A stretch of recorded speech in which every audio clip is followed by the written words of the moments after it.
Hello everyone, my name is Azatru, how are you, and welcome to another Star Wars gaming video. In this one, we are going to be going back to 1999 to compete in the Boonta Eve Classic and take a look at the legendary Star Wars game that is Episode 1 Racer. With the remaster just released, I thought it would be a great time to discuss why we need a brand new pod racing game and more, so let's start those engines and get straight into it. Today, which is June 23rd at the time of this video going live, Episode 1 Racer has been re-released on the PlayStation 4 and Nintendo Switch.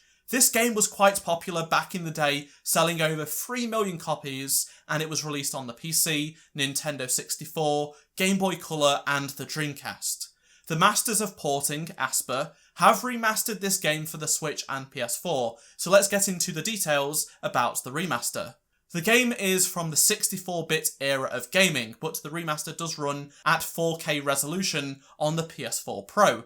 Despite being at 4K, it does use the original models as seen in the classic game. I will post some screenshots of the remaster on screen, so you can take a look at what it looks like. Split-screen multiplayer is on both the new versions, and LAN multiplayer is on just the Switch version. The controls have been remapped and modernised, along with support for trophies on the PS4 version. Producer James Vicari states that they've done a lot of work to make this game feel comfortable in all configurations, including just playing with one Joy-Con controller for that split-screen action. It costs $15 on both platforms, and if you play PC, you can find the non-remastered version on Origin, GOG and Steam for less than $15. Despite it being delayed multiple times due to the pandemic, Asper have delivered and got this game out for the excited fans that have waited very patiently. I would have to say though that the main downside to this remaster is the fact that it's not a proper remaster like recent examples such as Modern Warfare or the Command & Conquer remaster. It has been cleaned up, but as I mentioned, all of the original low poly models are in the game and that certainly shows its age. We definitely need something like this on screen, but more on that later on in the video. In case you have not played this game before, or you need some maintenance on your databank, there are 25 playable racers from Anakin and Sebulba to the incredible Rats Tyrell and Ben Quadranaros. You can race these characters on 8 different planetary circuits, from the Boonta Eve Classic on Tatooine to REMASTER. There is even some depth to the progression of this game as well. You can earn currency by racing to spend on parts to make your pod racer the fastest in the galaxy. You can even work with your own pit droids. Of course you can purchase these parts from Watto himself. Remember that mind tricks don't work on me. Only money.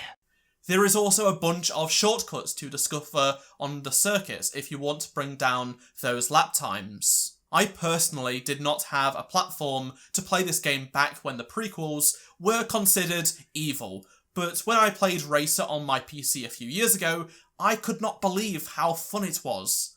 One of my first ever experiences playing a Star Wars game was the Pod Racer arcade game at some restaurant in the early 2000s. I thought it was amazing, and it just looked like Anakin's pod. Let me know your memories of pod racing down in the comments section. And some people might not even know that there was a sequel to Episode 1 Racer that was released in 2002 on the PS2. Graphically, it was a huge step up, but the sound effects and even the movement of the pod racers was worse to a lot of people. The game was just considered not as good as the original overall. They did release this game on PS4 and PS3 with HD support, and you can go download it still. I feel like that EA should concentrate on making more smaller Star Wars games, because then we have more to look forward to, even if they aren't on the same scale as Battlefront 2 or Fallen Order. Squadrons is a direct result of EA wanting to deliver smaller but more games, and if they are good, then we shouldn't have much of a problem with that. That is how Star Wars gaming used to be. This takes me on to the next segment. A brand new, modernised pod racing game is absolutely needed. Rob Jin recreated Racer in Unreal Engine 4 and released this free fan-made game a while back. It took around 10 months to make, and this fan game has upgraded physics, first and third person perspectives, AI, and even keeps the retro sound effects for Anakin. The boost mode, just like in the original, overheats your engines, and this game is quite buggy, it lacks a lot of content, and it is an unoptimised mess. Like, the frame rate on a good computer absolutely tanks, but the terrain and models are absolutely gorgeous. This really makes me want a AAA made pod racing game.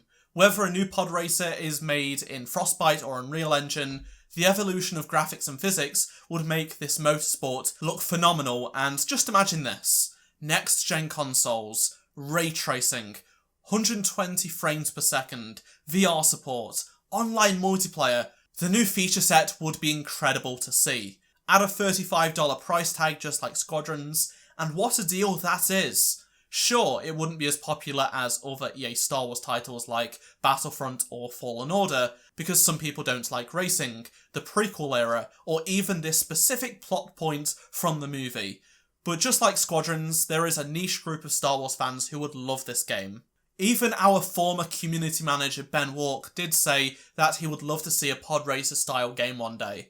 The gameplay in the background of this video is of the non-remastered PC version on Origin, but thanks to some mods, you can play in widescreen and at 1440p, that's what I got to do, and it still makes me want a true modernised game. Star Wars racing games have been neglected for far too long. Lucasfilm, EA, you know what to do. I'd love to hear your opinions on anything I've discussed in this video, and if you will be picking the remaster up down in the comments below. That's all for this one. Thank you so much for watching.